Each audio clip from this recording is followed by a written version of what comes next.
은혜 시리즈, 이제 우리 가면서 점점 주님의 그 가르치심에 우리가 더욱 한 걸음 한 걸음 가까이 가게 될 거예요. 이 시리즈 이름 자체가 은혜, 상당히 어려운 주제예요.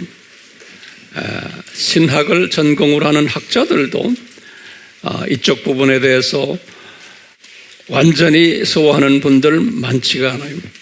그래서 저도 마찬가지고 이런 시리즈를 우리가 같이 공부하면서 성령님께서 우리에게 더 깊은 삼위 하나님의 마음을 깨닫는 계기가 되도록 우리 기도하시면서 이 시리즈에 접해 주시기를 바랍니다. 우리 지난 시간에는 우리 삼위 하나님이 참 멋있으신 분이다라는 주제로 우리 같이 공부했어요. 이제 이 주제가 하나의 바탕이 돼가지고 앞으로도 계속해서 공부하게 될 것이에요. 오늘은 이 예수님께서 산상수훈을 말씀하실 때, 산상수훈은 5장, 6장, 7장이지요. 마태복음. 그 5장에서 팔복을 말씀하시면서 그 마지막 결론의 말씀이 5장 48절인데 아주 우리에게 힘든 말씀을 하셨어요. 그 말씀이 뭐냐면 예수님이 제자들에게 하시는 말씀이에요. 얘들아, 너희들이 이제 사역을 이제 시작하는 때인데 공생의 초기에 하시는 말씀이 너희들이 믿고 있는 유대교의 성부 하나님이 온전하시잖아. 아주 perfect, 영어로는 perfect이라고, perfect. 온전하신 분인데 너희들이 그분처럼 온전하여라, 이런 말씀을 하셨어요. 굉장히 부담스러운 말씀인데 그 말씀을 하시기 전에 5장의 쫙 팔복부터 시작해서 아주 우리 신학자들이 해석하기 힘든 말씀들을 하셨어요. 그래서 오늘은 그 말씀 중에 일부를 우선 공부를 하면서 예수님의 속에 깔려있는 말씀이 무언가라는 것을 한번 우리가 상고하는 시간을 가지려고 그래요. 그래야지만 은혜 시리즈의 한 부분에 우리가 도달할 수가 있어요.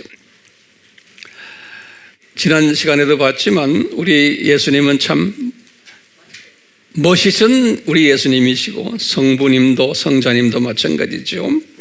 이제 이렇게 쭉 하시면서 멋있은 분이었는데 오늘은 그 멋있은 그분이 우리에게 엄청난 부담이 되는 말씀을 하셨어요.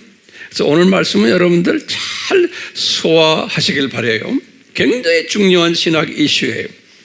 그런데 오늘은 성령님께서 저희들에게 이 말씀 끝나면은 어느 정도 소화가 될 것으로 저는 알고 있어요. 아멘이요? 네. 굉장히 중요한 말씀이에요. 자, 한번 우리가 예수님이 오늘 말씀하신 말씀이 뭐냐면 하늘에 계신 너희 아버지께서 perfect, 온전하신가 같이 100%예요. 너희도 온전하라, 이런 엄청난 명령을 내리셨어요. 마태복음 제일 마지막 절이에요. 5장 48절이. 이 말은 뭐냐면 마태복음 5장 전체를 쭉 설명하시고는 그 다음에 결론적으로 하신 말씀이 이 말씀이에요. 그러니까 그 앞에 말씀들도 우리가 소화를 해야지만 이 결론 말씀과 연결을 시킬 수가 있고 이 결론 말씀을 내가 소화할 수 있어요. 그렇죠? 누구한테 이 말씀을 하셨나요? 그러면 뭐라고 대답해야 돼요? 예수님의 제자들에게 하신 말씀이에요. 이 말은 뭐냐면 모든 기독교인에게 하신 말씀은 아니에요. 항상 여러분들은 이 부분을 항상 잊지 말아 주시길 바라요. 성서를 이제 이렇게 묵상하면서도 제자들에게, 그것도 준비가 되지 않은, 예수님이 금방 이제 선택하기도 직전인 제자들이 이분들에게 말씀하신 거예요. 나중에 후에 12명을 뽑으셨거든요. 그냥 이때는 공식적으로 뽑힌 사람들도 아니에요. 이런 사람들에게 말씀하신 거예요. 그것도 그냥 말씀이 아니고 명령하셨어요. 그래서 이게 명령형으로 되어 있어요. 예. 온전해라 하고 명령을 하신 거예요. 그러니까 우리가 지난 시간에도 봤지만 고린도전서 13장에 그 삼위 하나님의 성품, 그 사랑을 닮을 수 있는 사람들이 있어요, 없어요? 전혀 없는 거예요. 그렇죠? 전혀 없다고 우리가 지난 시간에 공부했어요. 그런 사람들에게 이제 이 아버지의 온전하심처럼 완전히 온전한 사람이 되라. 이 말은 다른 말로 표현하면 우리 지난 시간과 연결하면 그 14가지의 사랑의 은사 기억나시죠?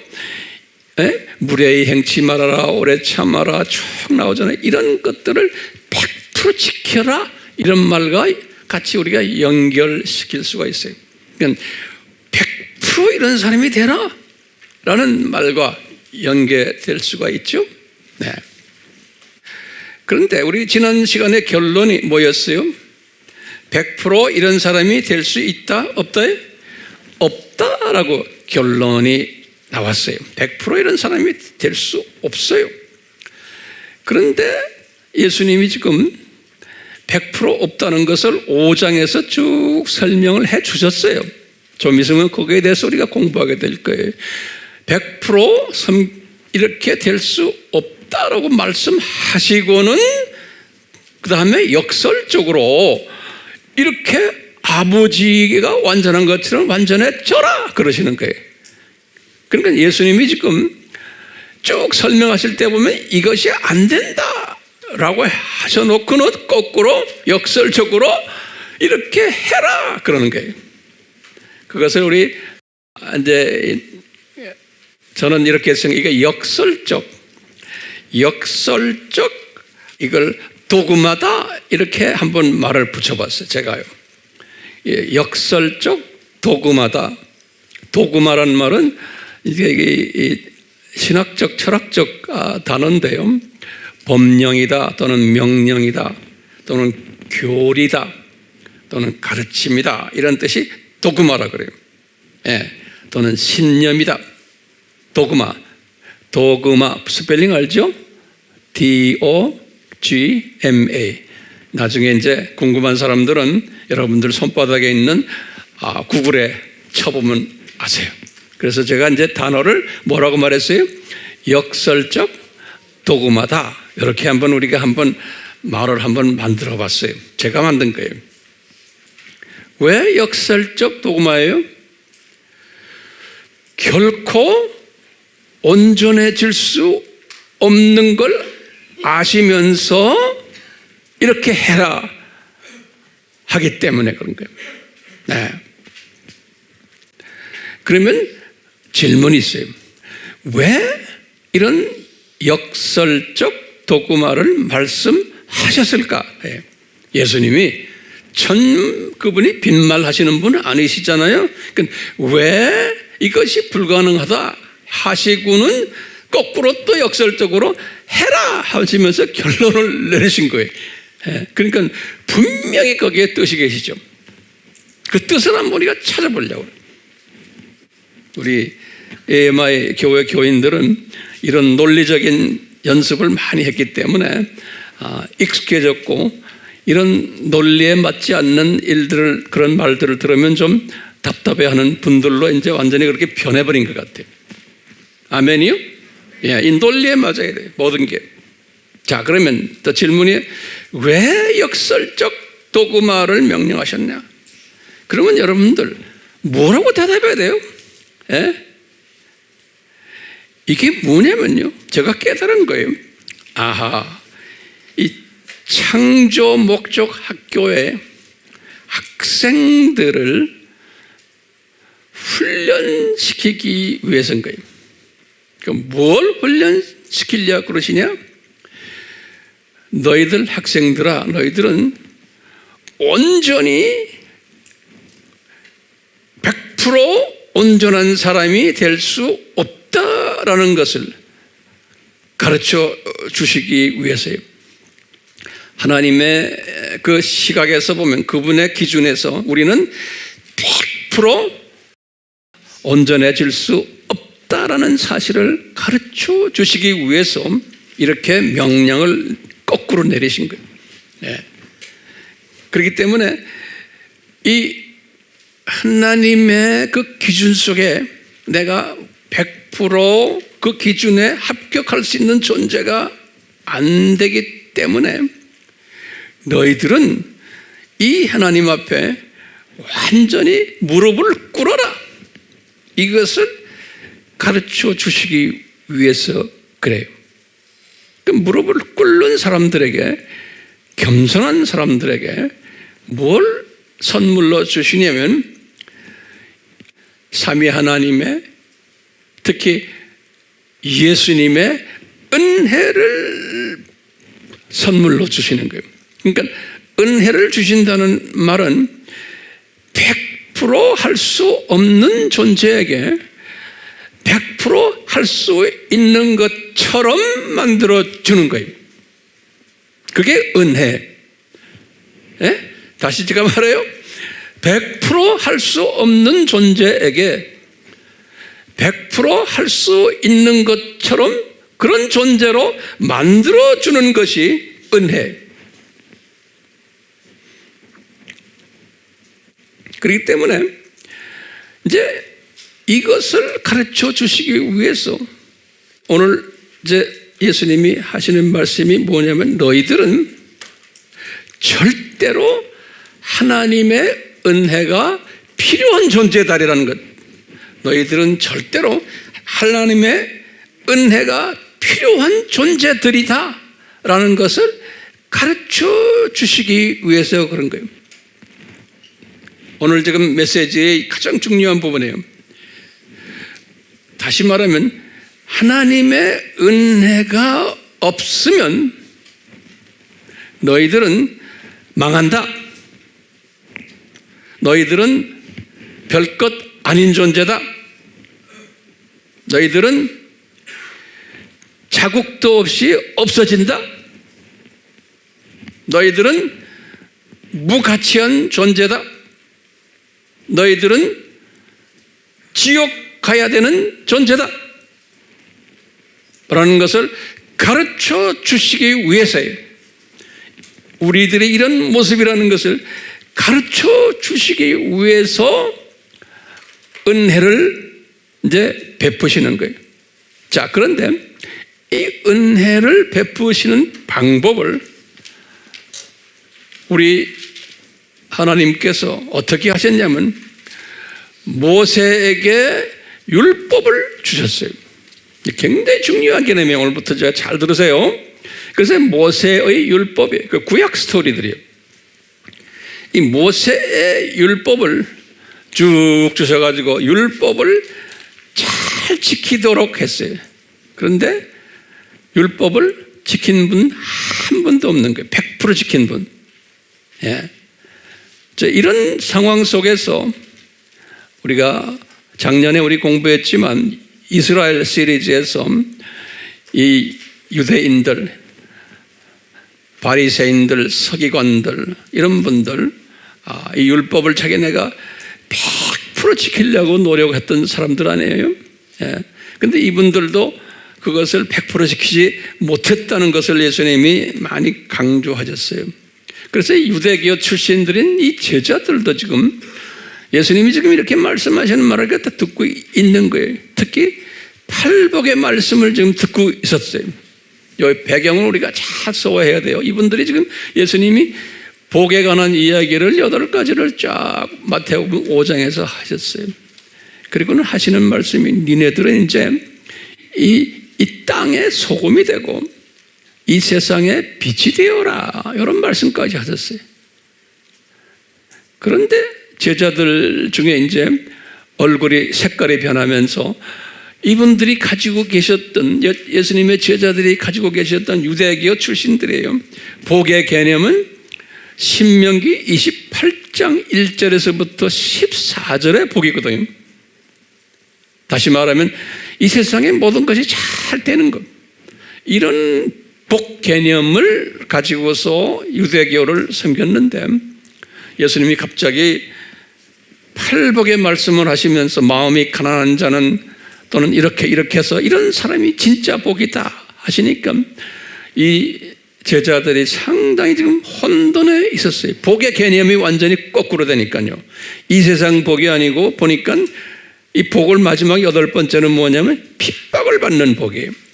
그래가지고 예수님이 12절의 마지막에 뭐라 그러냐면 이렇게 핍박받는 사람이 상급이 많다 그러는 거예요. 그러니까 이게 진짜 복이다. 이렇게 해서 팔복을 고생한 사람이 나중에 상급 받는 복이다. 이렇게 말하니까 12 제자들이 말이죠, 상당히 혼돈스러워한 거예요. 진짜 복은 신명기 28장의 복으로 우리가 알고 있었는데, 예수님이, 젊은 예수님이, 갈릴리 출신 예수님이 복은 그건 아무것도 아니고 진짜 복은 내 이름 때문에 핍박받는 것이 진짜 복이다. 그리고는 죽어야 된다, 소금처럼. 그래야 빛이 된다. 이렇게 말하는 거예요. 그러니까 죽는 게 먼저예요. 소금이 먼저죠. 우리는 지금 빛과 소금 하는데 그건 성서적이 아니에요. 예수님은 소금을 먼저 말했어요. 예수님도 먼저 소금 되셨죠. 죽으셨어요. 그래서 이제 빛이 되신 거예요. 부활하셔서 빛을 발한 거예요. 그러니까 빛과 소금이라는 말은 쓰면 안 돼요. 그건 성서적이 아니에요. 자, 이렇게 복의 개념을 이렇게 예수님이 제자들에게 말씀하시면서 이제 이분들의 그 얼굴이 변하는 모습을 예수님이 딱 감지하셨어요. 제가 느낄 때, 감지하실 때 뭘 감지하셨냐면, 예수님이 지금 이 제자들이 율법에 대해서 예수님이 별로 심각하게 생각한 분이 아니구나라고 감지를 했어요. 다시 말하면 저분이, 우리 선생님이 율법을 무시하는 분이시구나 이렇게 감지하신 거예요. 어떻게 모세의 율법을 이렇게 가볍게 생각하십니까? 라는 그런 표현들을 얼굴에 아마 했던 모양이에요.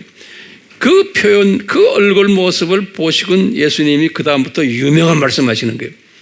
얘들아, 내가 율법을 폐하러 온 사람일로 생각하지 나는 율법을 폐하러 온 사람이 아니다는 거예요. 마태복음 5장 17절에서. 그리고는 이분이 하시는 말씀이 나는 율법의 1.1획도 없어지면 안 된다고 믿는 사람이다 그러시는 거예요. 그러면서 이 율법이 다 100% 이루어져야 된단다. 또 하시는 말씀이 18절 19절에 또 이러는 거예요. 얘들아, 너희들 이 율법에 조그만 하찮은 것 하나도 지키지 않으면은, 하찮은 것 하나도 가볍게 여기는 사람은, 그걸 또 가르치는 사람은 천국에서 가장 적은 사람이다 이거. 그러니까 율법을 철저하게 다 지켜야지만 큰다는 거예요. 그렇기 때문에 율법을 중요시하면서 잘 가르치는 사람은 천국에서 큰 사람이라는 거예요. 그러니까 천국이 신분사회라는 거예요. 적은 사람도 있고 큰 사람도 있다라는 거예요. 그러니까 예수님이 지금 하시는 말씀이 뭐예요? 율법이, 모세 율법이 필요하다, 안 필요하다? 필요하다. 필요한 것만 아니고 1.1획도 거기에 더하고 빼고 안 된다는 거예요. 철저하게 모세율법 지켜야 된다는 거예요. 그러면서 하시는 말씀이 20절에 예수님이 이런 말씀하셨어요. 여보세요, 너희들 제자들아, 너희들 율법학자들인 서기관들이나 바리새인들보다도 더 율법을 잘 지켜야 된다는 거예요. 니네들은 이 기가 막힌 말씀만, 그 사람들보다도 율법을 더 잘 지켜야지만, 그러면서 하시는 말씀이 천국에 들어갈 수 있다는 거예요. 기가 막힌 말씀하시는 거예요. 마태복음 5장 20절이에요. 그러니까 예수님이 지금까지 하시는 말씀은 구원 조건이, 천국에 들어가는 조건이 모세 율법을 100% 잘 지켜야만 된다는 거예요. 여기 이제 결론이. 그러니까 서기관들보다 바리새인들보다도 더 잘 지켜서 100% 율법을 지켜야지만 천국에 들어갈 수 있다는 거예요. 기가 막힌 말씀을 우리 산상수훈에서 하셨어요. 이건 지금 제가 서론적인 이야기하는 거예요. 잘 따라오시죠? 근데 이 말씀만 가지고 딱 보면요, 나중에 이제 바울에게 하신 말씀을 이렇게 딱 붙여보는 거예요. 중요한 바울에게 주신 말씀들이. 먼저요, 야고보서 2장 10절에 중요한 말씀이니까요. 이 야고보에게 우선 말씀한 거 우리 들어봐요. 야고보에게 하신 말씀이 2장 10절에 뭐라고 그랬냐면, 누구든지, 지금 주로 유대인들에게 이야기하는 거예요. 누구든지 율법을 99.9%를 지키다가 딱 0.1%를 딱 못 지켰어요. 그러면은 99.9%를 다 무효화시키겠다, 이런 말씀하셨어요. 그러니까 야고보서 몇 장 몇 절이요? 2장 10절에 잊지 마세요. 다시 말하면 율법을 너희들이, 유대인 우리 형제자매들이요, 99%를 잘 지키다가 하나를 딱 못 지키면은 전체를 다 못 지킨 걸로 하나님이 하신단다, 그러는 거예요. 이 말은 무슨 말이에요? 율법 가지고 구원받을 수 있다 없다? 없다는 거예요. 왜? 율법을 100% 지킬 사람 아무도 없다는 거예요. 율법을, 모세율법을 이야기하는 거예요.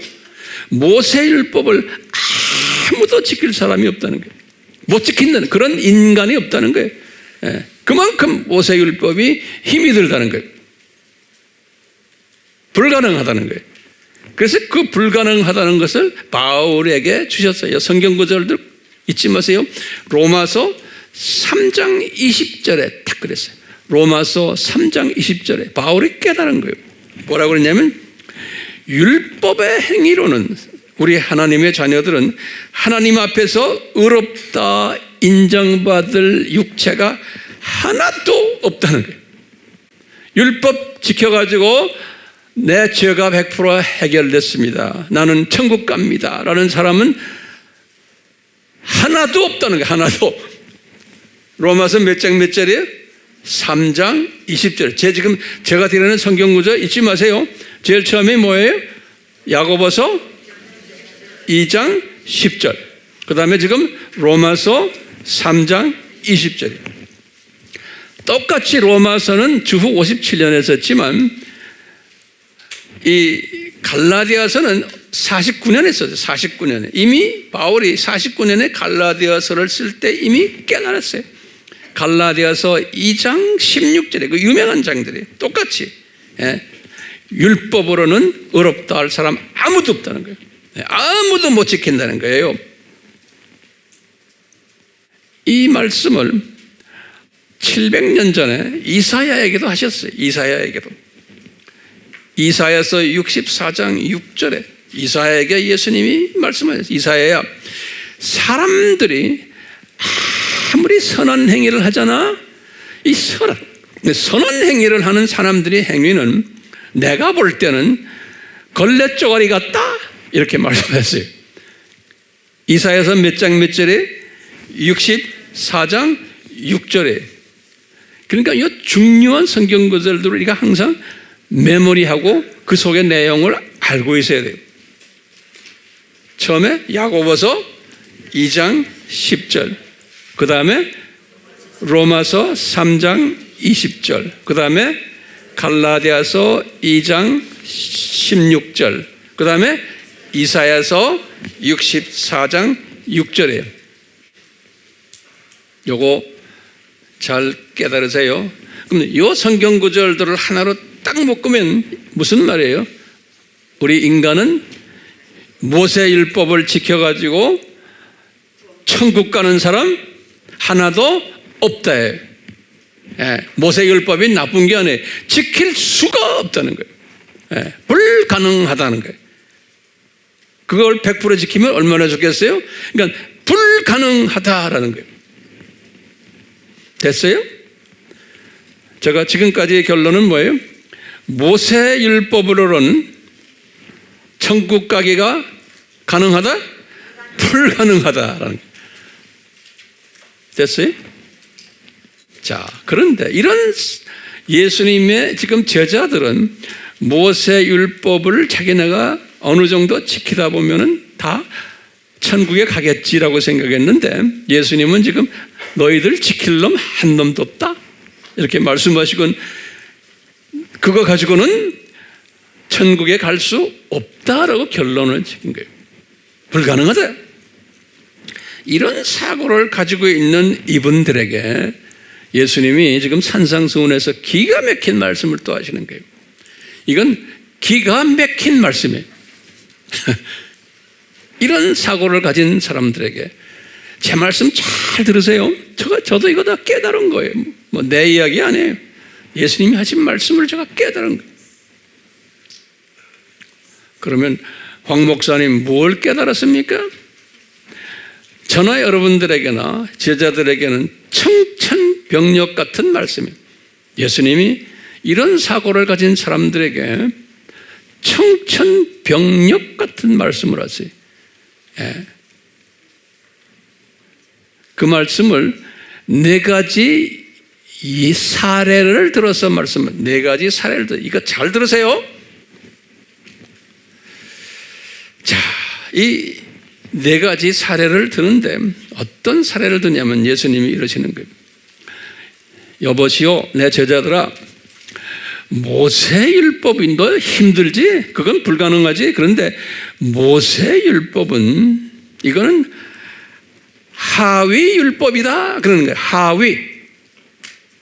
그러면서 내가 너희들에게 이제 상위 모세율법보다 더 높은 율법을 또 하나 줄게 그러는 거예요.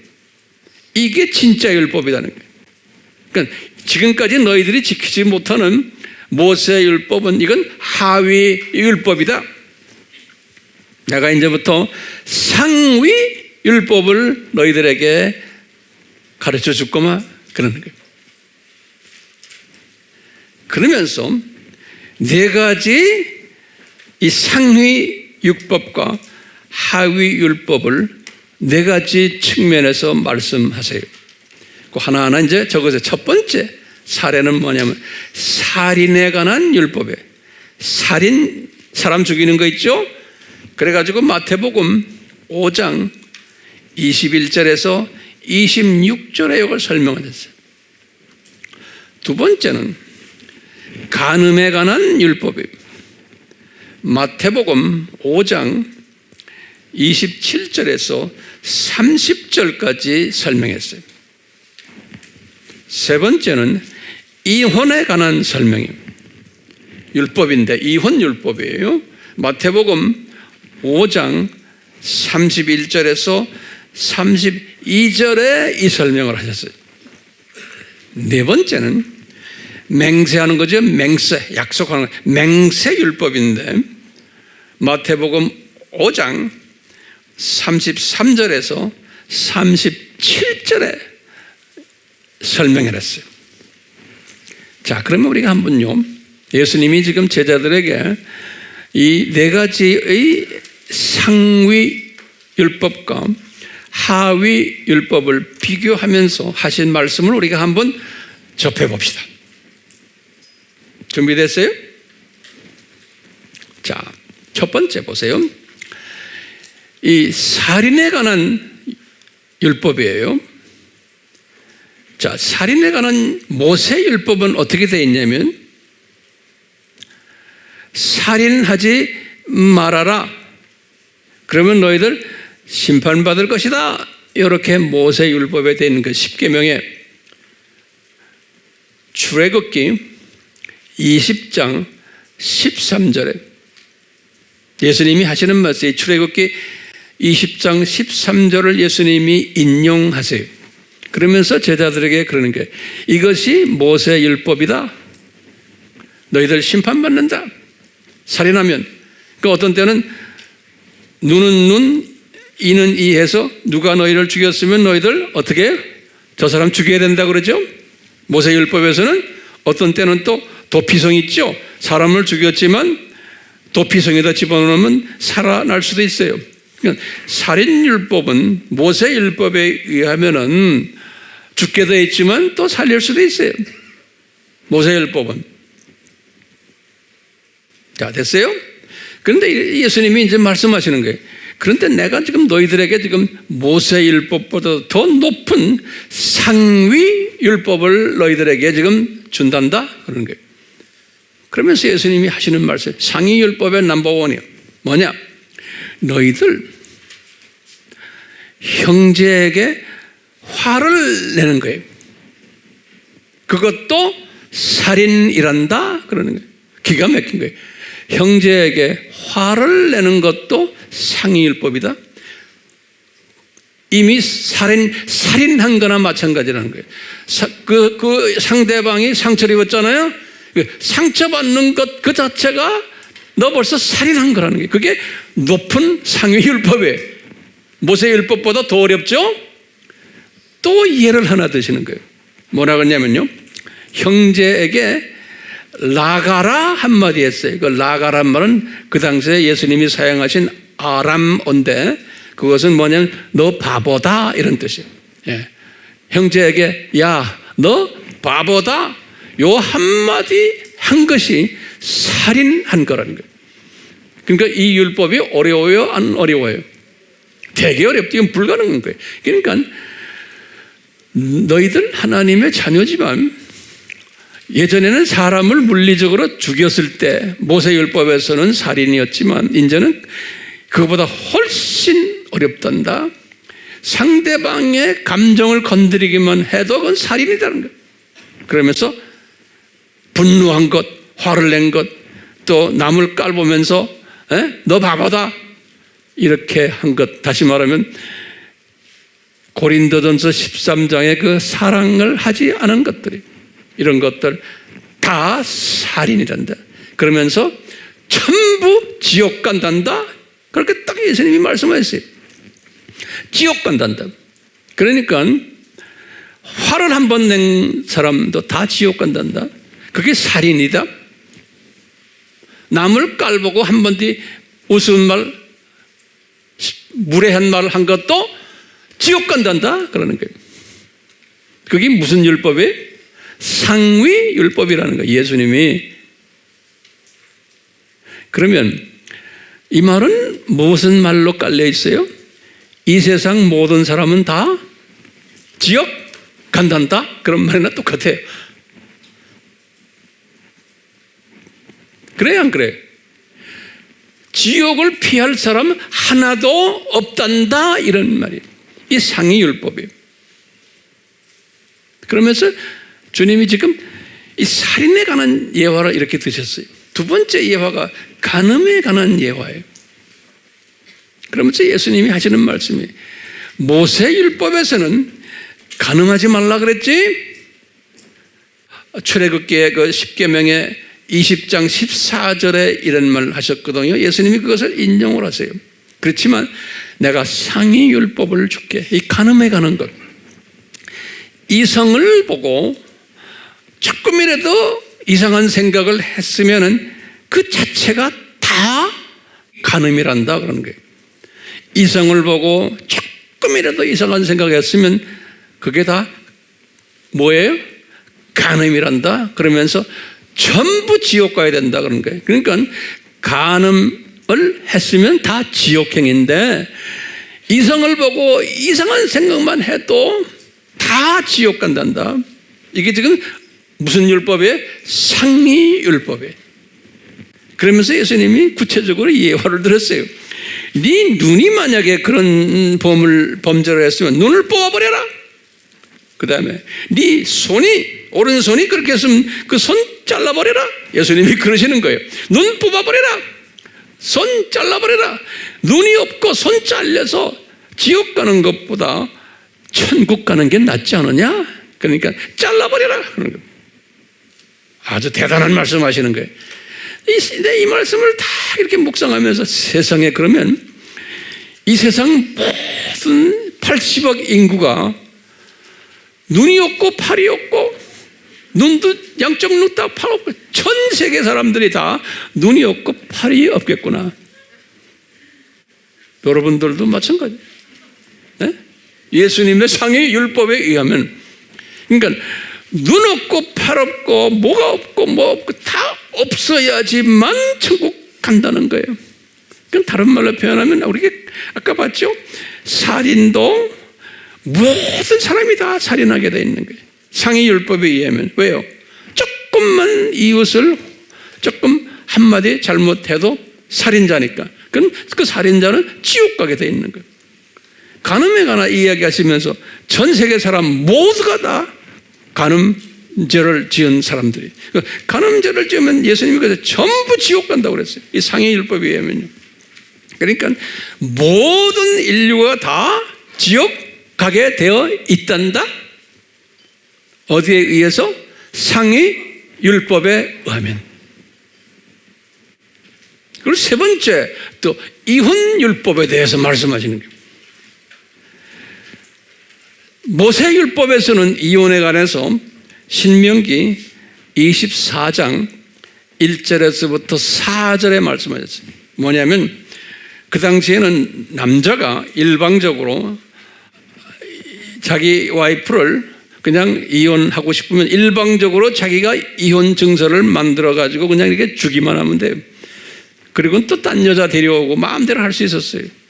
예, 그게 모세 율법에서는 그게 가능했어요. 예, 근데 예수님이 그러는 게 그게 아니다. 내가 상위 율법을 줄게. 여자가 음행한 연고가 없기 전에는 절대로 이혼 증서를 주면 안 된다 그런 거. 네. 그 다음에 또 뭐냐고 하냐면 그래서 이혼한 여자하고 결혼만 한 남자도 다 간음 행위를 한 거다 이렇게 말은. 다시 말하면 모세율법보다도 이 간음에 대한 그 정의가 엄청 어려워진 거예요. 네. 이혼율법이에요. 그 다음에 간음죄를 이제 지은 사람은 다 지옥 가게 되어 있다는 거예요. 그러면 이제 네 번째로는 율법을, 맹세율법을 말씀하시는 거예요. 모세율법에 의하면은 레위기 19장 12절에 또는 민수기 30장 2절에는 모세율법에 의하면은 맹세를 했으면 꼭 지켜야 된다는 거예요. 이제 그 정도 수준인데 지금 상위율법으로는 뭐라고 그러냐면 너희들이 맹세를 해서 지키지 않으면 다 지옥 간단다 이거예요.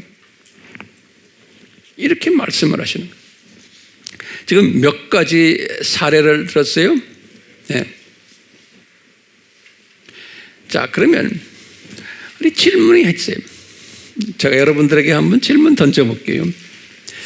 왜 예수님이 이 상위율법을 주셨나? 뭐라고 대답하실래요? 왜 지금 우리에게 또 우리 제자들에게 상위율법을 주셨나? 그 목적이 뭘까? 목적이 뭘까요? 한번 고민해 보세요. 무슨 목적으로 이 상위율법을 주셨나? 이거 보면 상위율법은 무슨 내용이 담겨져 있어요? 모든 사람은 다 어디 간다? 지옥 간다라는 거예요. 불가능하다 율법 지켜가지고는 그 소리나 마찬가지. 그렇죠? 그러니까 모든 사람은 다 지옥 가게 돼 있단다. 하나님의 잣대에 의하면. 하나님의 잣대에 의하면. 그러니까 그러면서 이 상위율법을 주신 목적은 뭐냐면 나중에 이제 우리가 아는 거예요. 너희들은 불가능하니까 의인이 되는 것은, 하나님의 자녀가 되는 것은 너희들은 무엇이 필요하다? 나의 은혜가 필요하다는 거예요. 예. 이것을 주시려고 그러는 거예요. 예? 그러니까 너희들은 내가 지금 베푸는 은혜가 없으면, 은혜라는 것은 뭐냐면 상위율법을 다 지킨 사람으로 간주해 주는 것이, 그게 은혜예요. 이 상위율법을 다 지킨 사람으로 은혜가 필요한 존재들이 다라는 것을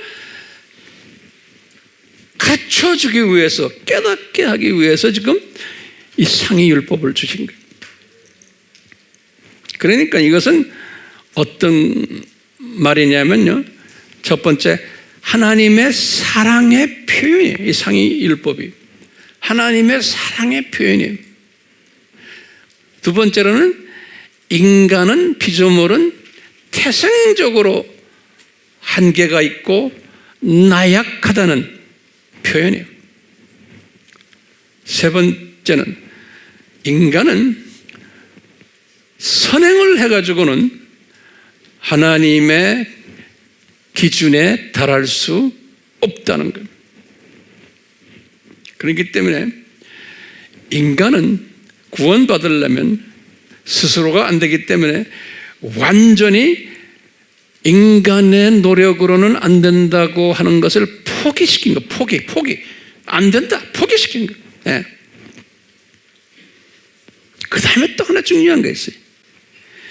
이 모세율법을 지켜가지고는, 이 모세율법은 유치원 단계의 율법이라는 거예요. 그러니까 모세율법 가지고는 구원이 된다, 안 된다? 구원이 불가능하다는 거예요. 그거 100% 지켜갖고는. 그런데 그 모세율법도 100% 지키는 사람 없다는 거예요.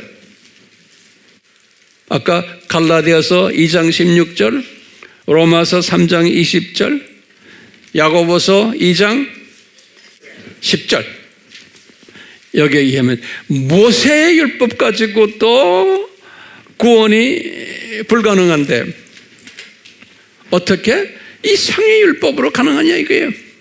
예. 이렇게 이 내용을 마태복음 5장에서 쭉 예수님이 설명하신 다음에 결론적으로 하시는 말씀이, 얘들아, 아버지가 온전한 것처럼 너희들도 온전해라, 이런 말씀을 딱 하시는 거예요. 그게 기가 막힌 말씀하시는 거예요. 지금 쭉 아까 그 네 가지의 그 상위율법을 쭉 설명하면서 이것이 모세의 율법보다 더 센 율법이다 그래 놓고는, 얘들아, 너희들 이 상위율법을 제대로 지켜라. 이 말은 뭐냐면 아버지와 같은 수준이 되라. 아버지의 온전하심처럼 너희들도 온전해라. 이 말씀이나 똑같은 말씀. 이게 오늘 산상수훈의 결론 말씀이에요. 예. 자, 예수님의 제자들이 요 3년 공생애를 시작하면서 이 엄청난 상위율법을 어깨에다 짊어진 거예요. 유대인 배경을 가진 분들이 이 상위율법을 예수님에게 받은 거예요. 사역 초기에. 그러니까 이분들이 안 그래도 모세율법이 무거웠는데, 무거운 짐인데, 지금 사역 초기부터 이 상위율법에 엄청난 무거운 짐을 달고서 예수님을 따라다니는 거예요. 이 개념 잘 따라오셔야 돼요. 그러니까 이분들이 예수님을 따라다니면서도 항상 스트레스 속에 살았던 것 같아요. 왜? 저분이 사역 초기에 엄청난 말씀하셨는데, 전부 살인자라고 그러고, 전부 가늠한 자라고 그러고, 전부 지옥 간다고 그러고, 이렇게 말씀하셨는데 이분을 우리가 지금 따라다니는 거예요. 그러니까 스트레스를 달고서 따라다닌 것 같아요. 그러니까 무거운 짐을 진 자들이에요. 이 무거운 짐을 짓다는 건 지금 이런 의미에서 지금 말하는 거예요. 예수님이 말씀하시는 무거운 짐은 상위율법의 무거운 짐, 그거보다 좀 조금 가벼운 짐이 뭐예요? 모세율법의 무거운 짐이에요.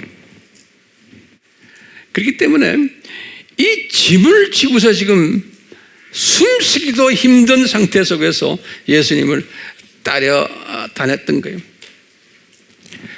이런 가운데 우리 예수님이 사역한 중반 정도 되었을 때 이제 이것을 다 알고 계시면서 예수님이 제자들에게 기가 막힌 말씀을 하세요.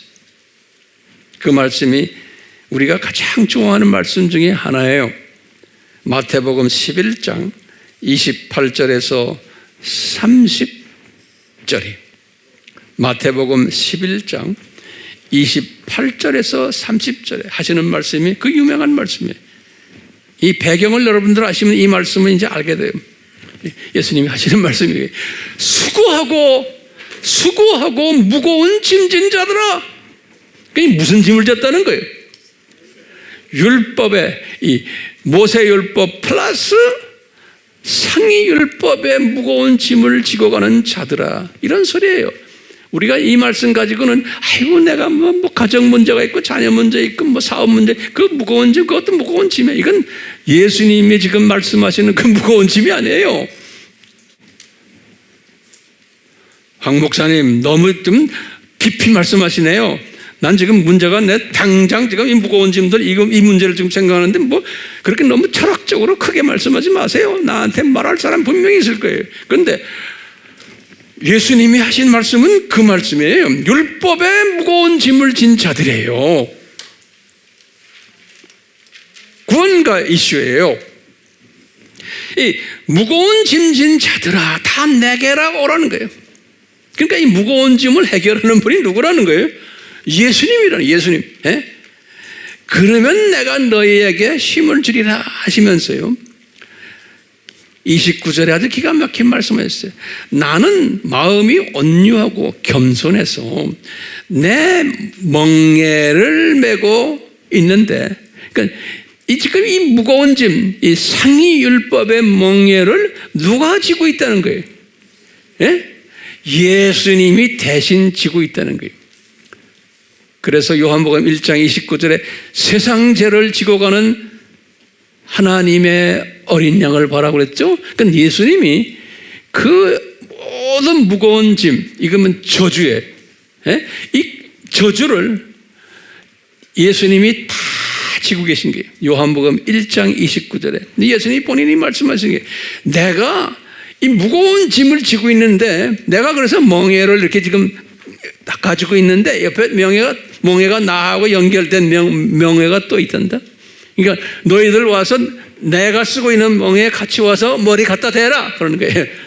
그러면 소가 2마리가 됐죠. 그러면 그렇죠? 그러니까 나는 그냥 예수님의 멍에 갖다 대기만 하면 무거운 짐은 누가 끌고 가요? 예수님이 끌고 가는 거예요. 그러니까 이 상위 율법에 이 무거운 짐은 내가 대신 너희들의 저주를 끼고 가니까 너희들은 그냥 갖다 대기만 하고 그냥 나 따라만 오라는 거예요. 나 따라만.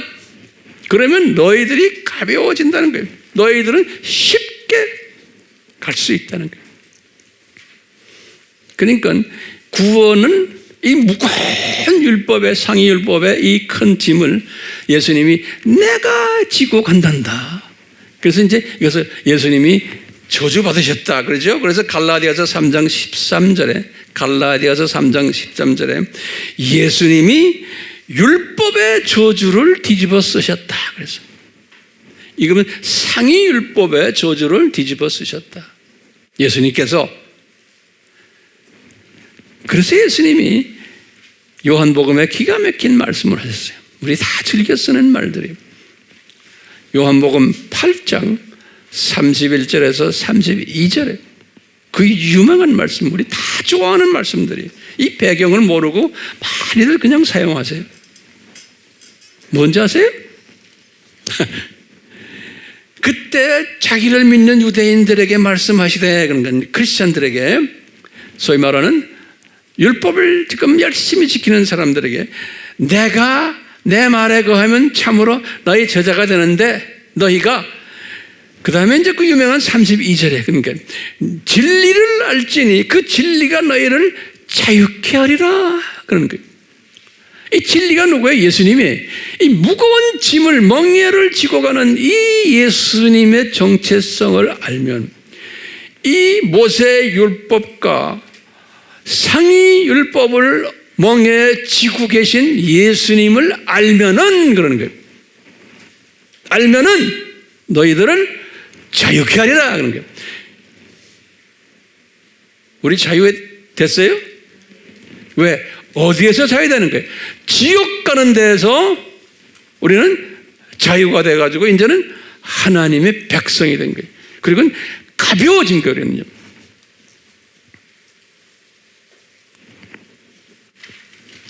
이것을 우리가 다른 말로 표현하면 예수님의 은혜 때문에 그러는 거예요. 그 말은 뭐예요? 예수님이 내 대신 뭘 지셨다? 멍에를 지셨다. 그 멍에는 뭐예요? 모세 율법과 상위 율법을 예수님이 대신 지셨다는 거예요. 네. 그것이 다른 말로 표현하면 예수님이 우리에게 은혜를 베푸셨다라는 말씀이에요. 아멘? 지금 은혜 시리즈. 그러니까 이 은혜를 베푸신 예수님, 이 말은 다른 말로 표현하면 우리의 행위로는 구원받을 수 있다 없다? 없다예요. 불가능한 거예요. 오늘은 이제 이 말씀으로 제가 결론을 내리고 다음 주에 계속해서 이 사상을 가지고 우리가 더 열심히 공부하게 될 거예요. 그래서 예수님께서는 5장의 참 시작이 뭐예요? 마음이 가난한 자는 복이 있나니 애통하는 자는 복이 있나니 그랬죠? 이 말씀 가지고선 결론은 너희들이 아버지가 온전한 것처럼 온전해라. 그러니까 이 온전해지려면 최소한 어떻게 해야 돼요? 마음이 가난해져야 되는 거예요. 다시 말하면 항상 겸손해지라는 거예요. 거기에 대한 말씀 우리가 이제 또 때가 되면 하게 될 거예요. 그렇기 때문에 우리는 오늘 결론은 제목이 뭐예요? 아버지가 온전하신 것처럼 너희들도 온전하여라. 이 말씀은 다른 말로 표현하면 뭐예요? 너희들이 온전해질 수 없다. 그러니까 온전해질 수 없으니 온전해지려면 뭐가 필요하냐? 예수님이 필요하다 이거예요. 아멘? 예수님이 필요한다. 그런데 그 예수님은 은혜 받은 자들이 예수님을 소유하게 된다는 거예요. 아무나가 안 된다는 거예요. 예수님, 저희들에게 이 말씀이 하나의 지식으로만 남지 않게 해주시고 이 말씀이 매일매일 내 삶 속에서 계속 자라나도록 그래서 이 말씀이 나의 모든 인생관, 세계관, 출세관, 가정관을 휘어잡는 말씀이 되도록 은혜 베풀어 주시옵소서. 예수님, 항상 우리의 평생 소원이 이것입니다. 그래서 이 예수 그리스도를 우리가 전하는 것이 내 평생 소원임을 항상 잊지 않게 주시기를 바랍니다. 예수님의 이름으로 기도드리옵나이다. 아멘.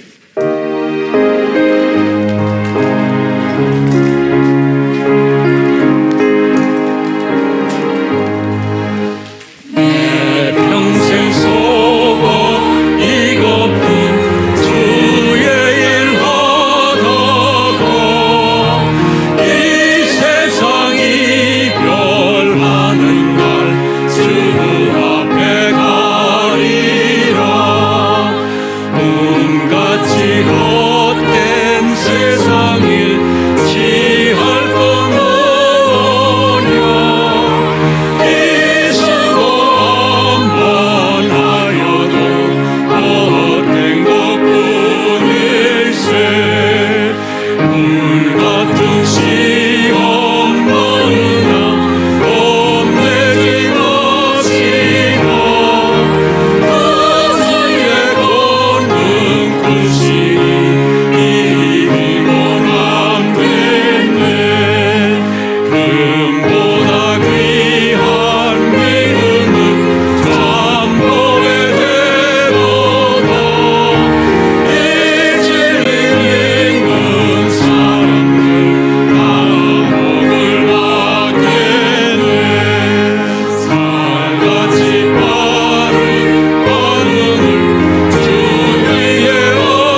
삼위 하나님, 저희들이 지금 고백한 이 찬송 속에서의 이 고백이 우리의 삶을 지배하도록 항상 성령님의 함께하심과 예수 그리스도의 은혜 베푸심과 아버지의 사랑하심이 우리를 떠나지 않도록 도와주시옵소서.